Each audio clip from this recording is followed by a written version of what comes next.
सांगितलं की तुमचा बाण मागे घ्या. रामचंद्र म्हटलं माझ्या हातातून सुटेला बाण माघारी घेतला जाणार नाही. त्या कावळ्याने सांगितलं माझ्या डाव्या डोळ्याने पाप केलं होतं. मग तो डावा डोळा त्याचा फोडला, उजवा डोळा एकच डोळा राहिला. कावळ्याला किती डोळे असतात महाराज? एकच असतात. जरी दोन डोळे असतात तरी ते बुबळ एका ठिकाणी फिरतं. आणि मग त्याला उपशाप दिला की तुझं वाट या मृत्यू लोकामध्ये हे लोक बघतील. आणि म्हणून हा जो जीवात्मा असतो त्या जीवात्म्याला बघण्याची सामर्थ्य या कावळ्याच्या डोळ्यात आहे महाराज. त्याच्या अनेक सायंटिस्ट लोकांनी सुद्धा याच्यावरती परीक्षण केलेलं. म्हणजे या भूतळावरती मी कशी बोलून गेलो की विनोबा भावेने 5 जे सांगितले तर ते 3च प्रकार पण आपण होतो की निसर्गात व्यवस्था आहे. आणखी एक 2-3 मी सांगतो आणि पुढे जातो.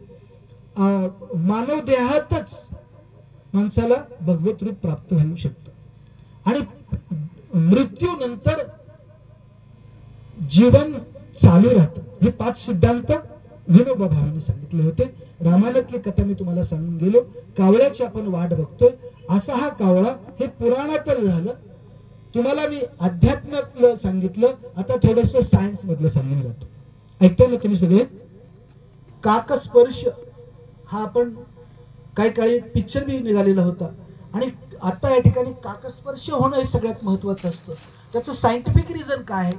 मला मी वाचण्यात आलेल्या गोष्टी असतील किंवा श्रवणात असतील त्याच्याबद्दल मी सांगून जातो की हा जो काक आहे किंवा कावळा आहे तो कावळा काय करतो तर आता जे पिंडदान चाललेलं आहे आपण आपल्या पितरांचं हे ऋण फेडायचं असतं. कसं फेडायचं असतं तर पिंडदान करून फेडायचं असतं. मग त्या ठिकाणी आपले आई वडील असतील, आजोबा पंजोबा असतील किंवा जे कोणी गेलेले व्यक्ती आहेत त्या प्रत्येकाचा एक महाराज काय बनवला जातो?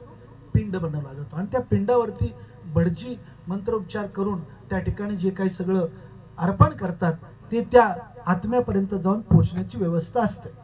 आज आधुनिक जगातल्या लोकांना हे थोतांड वाटेल पण ते ज्याचा त्याचा विचार त्याच्या बरोबर. मी एक दुसरा विचार सांगून जातो.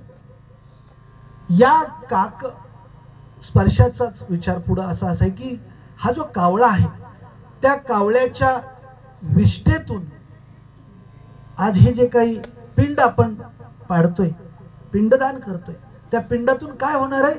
ते कावळा दिसतोय बघा आता इकडे तिकडे फिरतोय. कदाचित तो येईल, त्याला जर आज्ञा असेल तर तो येईल, तो शिवेल. हा कावळा शिवला की मग त्याचा गती त्या व्यक्तीची सुरू होते असं आपण समजतो. आणि हा जो कावळा आहे तो ते जो पिंडाचं अन्न खाल्ल्यानंतर त्याची जी विष्ठा तयार होते त्याच्यातून महाराज काय निर्माण होतो?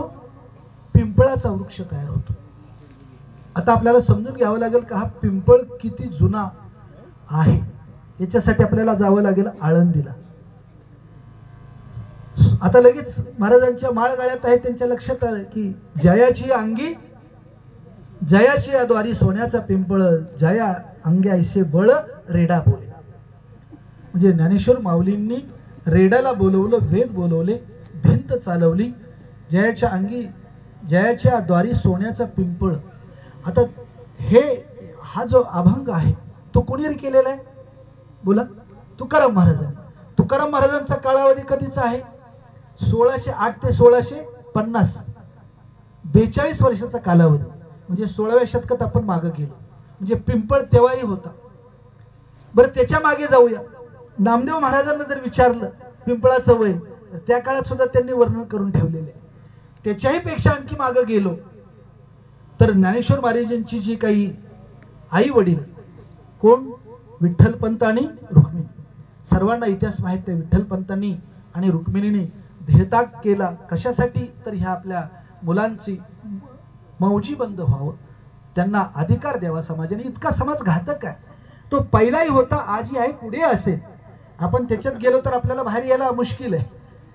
त्याच्यात आपल्याला जायला नको. हा काकपर्श मी सांगून जातो आणि पुढे जाऊन आपण थोडं थांबू कारण 5-10 मिनिटातच आपल्याला सेवा संपन्न करायची आहे. मग हा जो पिंपळ आहे तो जे काही ऋषिकेशला किंवा काशी यात्रेला जे काही विठ्ठलपंत जाऊन तिथं त्यांनी गृहस्थीनंतर संन्यास घेतला पण तिथलेच त्यांचे गुरु आळंदीला आल्यानंतर रुक्मिणी मातेनी त्यांचं दर्शन घेतलं आणि त्यांना त्या महाराजांनी आशीर्वाद दिला की पुत्रवती भव. आता तिला बिचारीला वाईट वाटलं, कारण तिचा पती सोडून गेलेला आहे विठ्ठलपंत.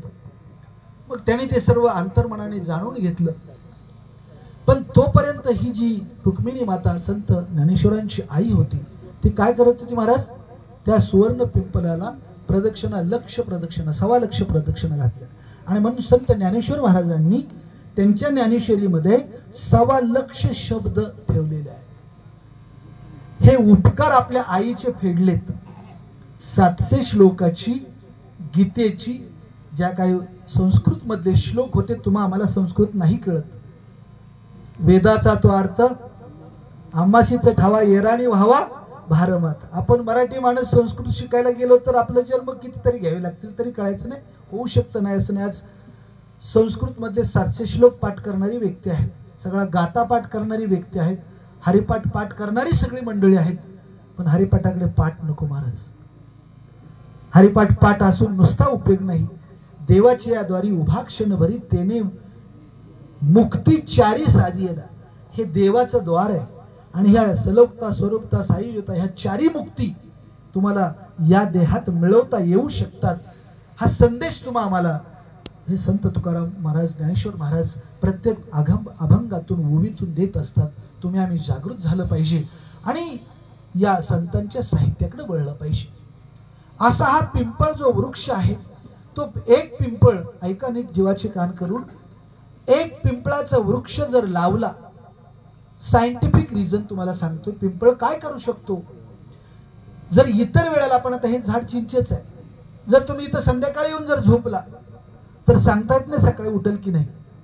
उठेल नाही असं नाही, पण जर आपण रात्री एखाद्या वृक्षाखाली झोपलो तर काय होतं महाराज? तो कार्बन डायऑक्साईड सोडतो आणि आपल्याला काय लागतो? ऑक्सिजन लागतो. या ऑक्सिजनचं महत्व तुम्हा आम्हाला कळालं महाराज. कधी कळालं? कोरोनाच्या काळात. अगदी चांगलंच कळालं. ज्याला ऑक्सिजन नाही मिळाला बिचारे गेले हो, काही घालवले सुद्धा. ज्याचा त्याचा प्रांत सोडून द्या, फार वाईट विषय आहे. पण त्याच्यातून आपण सगळे वाचलोय. म्हणून कोरोना, मला असं वाटतं ह्याचं असं आपण घेऊया आता उत्तर. करा ना रोज नामस्मरण. करोना, रोज नामस्मरण केलं तर तुमच्या घशामध्ये उष्णता निर्माण होईल आणि कुठलाही जीवाणू खाली जाणार नाही. या शरीराचं गणित तुम्हा आम्हाला कळायला पाहिजे. हा दिसतोय, हा स्थूल देह आहे, बॉडी आहे, शरीर आहे, त्याचा अभ्यास करा, त्याला चांगलं ठेवा. त्याच्या आत एक सूक्ष्म शरीर आहे. म्हणजे स्थूल देह, सूक्ष्म देह, कारण देह आणि महाकारण, हे 4 देहाचे जर प्रकार तुम्ही समजून घेतले, ही प्रयोगशाळा आहे महाराज. तुम्हा आम्हाला 3 स्वास्थ्य जपावी लागतील. नीट जीवाचे कान करून ऐका. एक, शरीर स्वास्थ्य.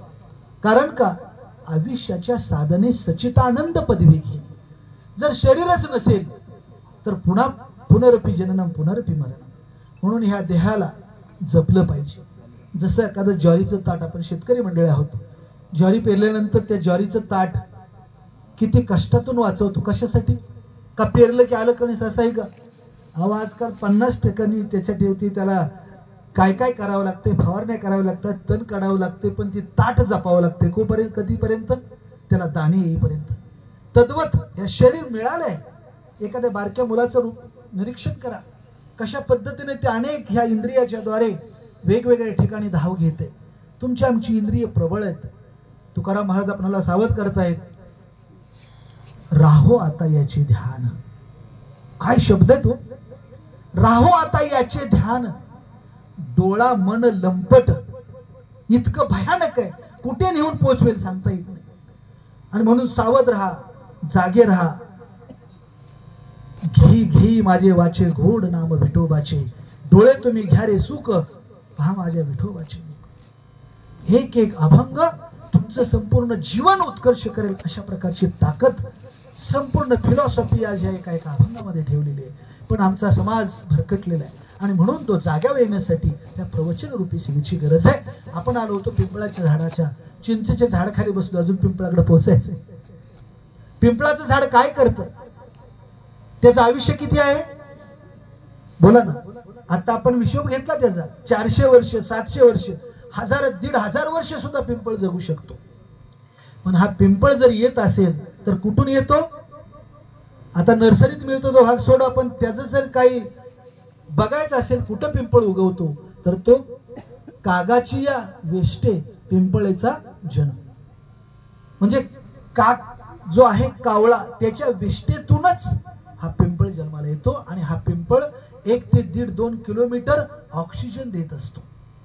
ऐका, आणि म्हणून आज पिंपळाच्या झाडांची आपण रस्त्याने जिथं कट केले तिथं पिंपळाची झाडं लावलेले, फार सुंदर त्या ठिकाणी उपक्रम घेतलेला आहे. म्हणजे हे पिंपळाचं झाड या कावळ्याच्या विष्ठेतून जन्माला येतं, म्हणून तो कावळा शुभ मानला जातो. आपण सगळी त्याची वाट बघतोय. म्हणजे त्याला आध्यात्मिक आणि सायन्स ह्या दोन्ही प्रकारे जर आपण बघितलं तर तो पक्षी जरी असला तरी आमच्या या संस्कृतीनं त्याला उच्चतम कोटीचं काय केलेलं आहे, महत्व दिलंय. आज टवाळखोर काहीतरी मंडळी आमच्या पितृऋ फेडताना काहीतरी कॉमेंट्स करत असतील, फॉरगेट इट, त्याचा विचार करू नका. आपण आपले सगळे संस्कार हे केले पाहिजे. जन्माला आल्यानंतर ते मृत्यूपर्यंत 16 संस्कार असतात. त्या 16 संस्कारापैकी जन्म, त्याच्यानंतर वारसा असेल, 5वी असेल, किंवा त्याच्यानंतर लग्न समारंभ असेल, किंवा अनेक सगळ्या मृत्यू असेल, सावड असेल, दशक्रिया असेल, आणि परत वर्षश्राद्ध असेल, अशा अनेक संस्कारातून हा जीवात्मा जात असतो. आणि हा जीवात्मा तुमच्या आमच्या ह्या देहात म्हणजे कुडीत आलेला आहे महाराज. मग पिंडी ते ब्रह्मांडी, ऐकताय ना तुम्ही सगळे? म्हणजे ह्या पिंडामध्ये जे आहे ते ह्या सगळ्या ब्रह्मांडामध्ये आहे. आणि म्हणून ह्या ब्रह्मांडाचं ज्ञान व्हावं असं वाटत असेल तर पहिलं कशाचं ज्ञान झालं पाहिजे आपल्याला? पिंडाचे. आणि म्हणून माऊली म्हणतायत की देवाची या द्वारी भाक्षण भरी तेने मुक्तिचारी साधिला. हरिमुखे म्हणा, हरिमुखे म्हणा, पुण्याची गणना होऊ नका. आज या आत्म्याच्या बरोबर हे सगळं ज्ञान आणि ही जी ज्ञानरूपी आणि जे काही म्हणजे अन्नदान आणि ज्ञानदान हे जे या गायकवाड कुटुंबाने इथं आयोजित केलेलं आहे, हे सर्व सत्कर्म या व्यक्तीच्या जीवात्म्याबरोबर जात असतं. नीट लक्षात ठेवा. मी आता बोलून गेलो की हा जो आपला देह आहे तो दिसतोय तो स्थूल देह आहे. जे शरीर दिसतंय ते स्थूल आहे. कितीही गोड दिसलं तरी उद्या त्याच्या खोबऱ्याच्या वाट्या होणार हे तुम्हाला सांगून ठेवलंय संतांनी. एखादं बाळ दिसलं की आपल्याला पटकन वाटतं त्याला पापा घ्यावं. कारण का? बाळाचे डोळे किती निष्पाप आणि मोठ्यांच्या डोळ्यात पापच पाप. ऐकताय ना तुम्ही? जसा जसा हा जीवात्मा वाढतो तसा तसा हा तो इंद्रिय त्याचे विषयाचं तिथं सगळं फिडिंग करत असतात. नीट लक्ष द्या. आता तुम्हाला थोडंसं एआयच्या जमान्यातलं म्हणजे कॉम्प्युटरचं उदाहरण दिलं तर लक्षात येईल. परवा आपण ऐकलं आळंदीच्या महाराजांनी दिलं की हा देह काय आहे? मोबाईल असं समजा. बरोबर? पहिल्या काळात आपण बटन दाबायचो, आज पटापट अगदी म्हातारे लोक सुद्धा युट्यूबला पाहिजे ते बघतायत. आपली पिढी अपडेट होते, फार चांगलं आहे. अजून खूप अपडेट व्हायचे, तयार राहा. खूप अपडेट व्हायचे. 31-32 पर्यंत तुमच्या शेतामध्ये सगळे रोबोट चालत जाऊन काम करून येतील. पण माणसं नीट राहिली पाहिजेत, घरं नीट राहिली पाहिजेत. दलाई लामाने सुंदर विचार मांडले. खूप मोठा विषय आहे. माहितीचे प्रचंड डोंगर आहेत पण नेमकेपणाचे झरे दाखवणाऱ्याच कमी. म्हणून नेमकेपणाचे झरे दाखवणारे आमचे प्राचार्य आपल्या या कुटुंबातून निघून गेले आणि खऱ्या अर्थाने सगळ्या समाजाची महाराज काय झाली? हानी झाली. बुद्धिजीवी व्यक्ती जेव्हा जात तेव्हा त्याची तळमळ त्या कुटुंबालाच नव्हे तर अनेक व्यक्तींना होत असते. आज सगळं कुटुंब त्यांचं एक मुठीनं काम करत आहे. 70-80 लोकांचं कुटुंब आहे. आज एका दुसरं माणूस नाही. भयानक परिस्थिती. आता मी बोलून गेलो की लग्न संस्कार त्याच्यावर बोलावं तर मारूनच घ्यावं असं वाटतं. परवा एक घटना घडली, सांगू नये. 5 मंगलाष्टिका झाल्यानंतर मुलगी खाली बसली आणि माळ घालाय उठलीच नाही. महाराज, कुठं चाललाय समाज आपला? कुठं चाललाय समाज? लग्नच करत नाहीत मुलं मुली. आपला सगळा काळ 25-30च्या 20 आणि 25 स्त्री आणि पुरुषाची होत होती. आज 10 वर्षांनी काळ पुरुष. 35 आणि 30च्या बरोबर होणार कधी तुमचा समाज धोक्यात आहे. जागरूक राहा. हे मी विचार पेटतो कशासाठी म्हणजे कल्पना आहे.